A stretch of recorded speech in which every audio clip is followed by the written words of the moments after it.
Welcome sa DRS 2.0. Fresh at nagbabagang happenings bang hanap mo? Mga padabarkads man yan o mga trending topics? Pwes, sagutin natin yan.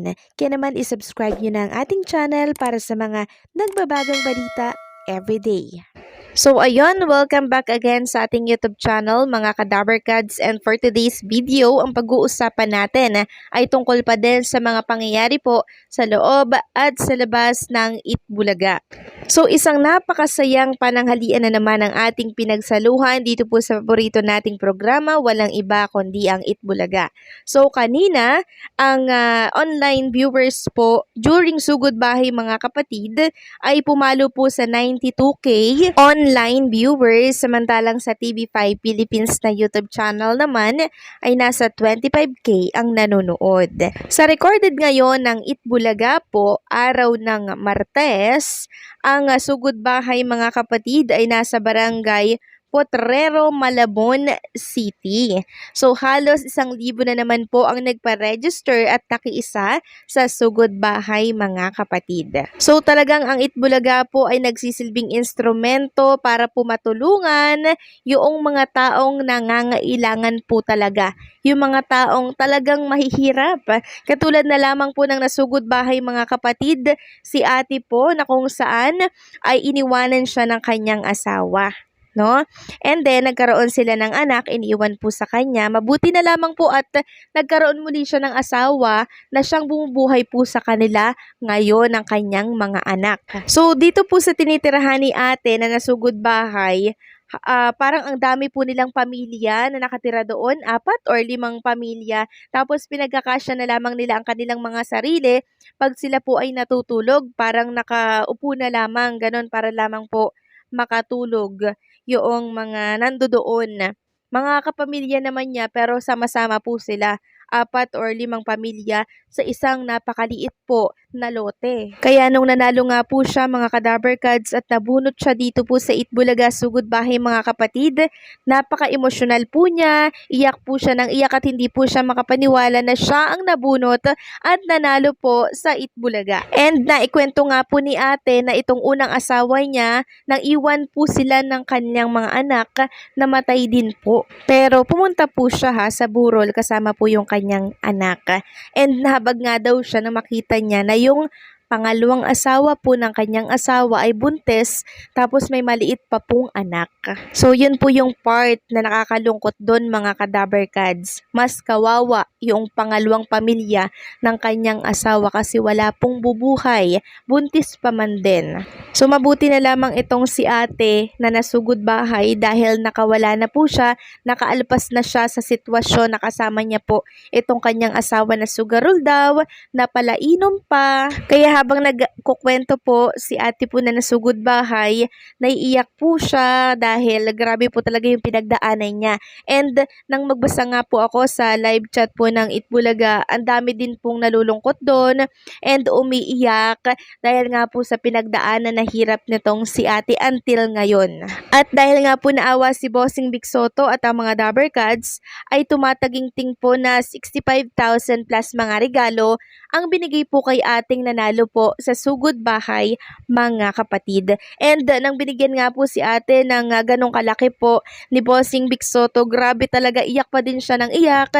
Todo pasalamat po siya sa Itbulaga kasi syempre napakalaking tulong po nun sa kanilang pamilya, sa kanyang mga anak, 'di ba? So sana ay mag-ano na lamang sila ng business, nang sa ganon ay meron silang pagkukunan ng kanilang pang-araw-araw. So ito talagang Itbulaga po ang ating sinusuportahan na programa mga Kadabarkads, talagang napakalaking tulong po sa mga taong mahihirap, lalo na po doon sa totoong nangangailangan. Kaya nga po pinagpe-pray ko sa araw-araw na pagsugod po ng Itbulaga na sana yung mga deserving talaga yung mapili po at mabunot dyan sa Sugod Bahay mga kapatid. Yung deserving po talaga mga Kadabarkads dahil napakalaking tulong po nito para po sa kanila.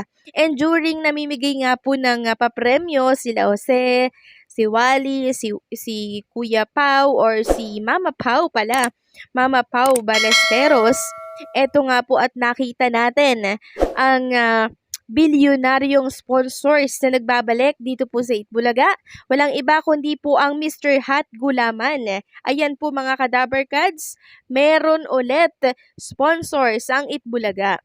So meron nga po ako nabasa sa comment section na ito daw ay naging sponsors na ng Itbulaga nung time na nasa GMA 7 pa daw itong Itbulaga. I don't think so po, pero kung ganon, edi muli po silang nagbalik dito sa Itbulaga bilang sponsor dyan sa TV5. Grabe nga yun. So parami na po ulit ng parami ang mga nagsisibalikan na sponsors dito po sa Itbulaga. Kaya naman, congratulations dito po sa mga Dabarkads and sa Itbulaga. So isa pang inaantay natin na magbalik mga Kadabarkads. Walang iba kundi po ang Pure Gold na kung saan ay napaka-loyal pa din sa TBJ and sa mga Dabarkads. Samantalang magdako naman tayo dito sa Christmas Station ID po 2024 ng Kapatid Network na kung saan pakakita ko nga po kanina, pumalo na po pala ng 2 million views ito sa Facebook.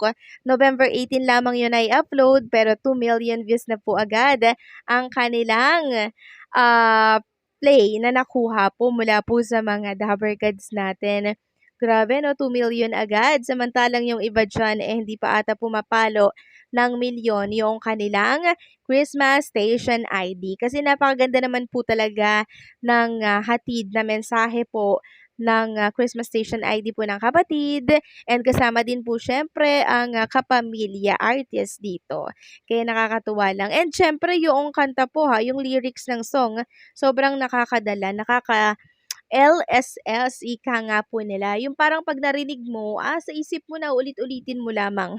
Samantalang si Samantha Rescal naman po ay umani ng napakaraming cake mula po ito sa kanya mga taga-suporta, sa kanyang fans club, and syempre sa mga taong nagmamahal kay Samantha Rescal or SQ. Sabi nga dito ni SQ Sam, thank you po. Ayan, ang dami niya pong pakik dyan na talaga namang binalandraw niya po sa kanyang Instagram story. Muli, belated happy birthday Samantha Rescal and sana enjoy mo ang iyong araw.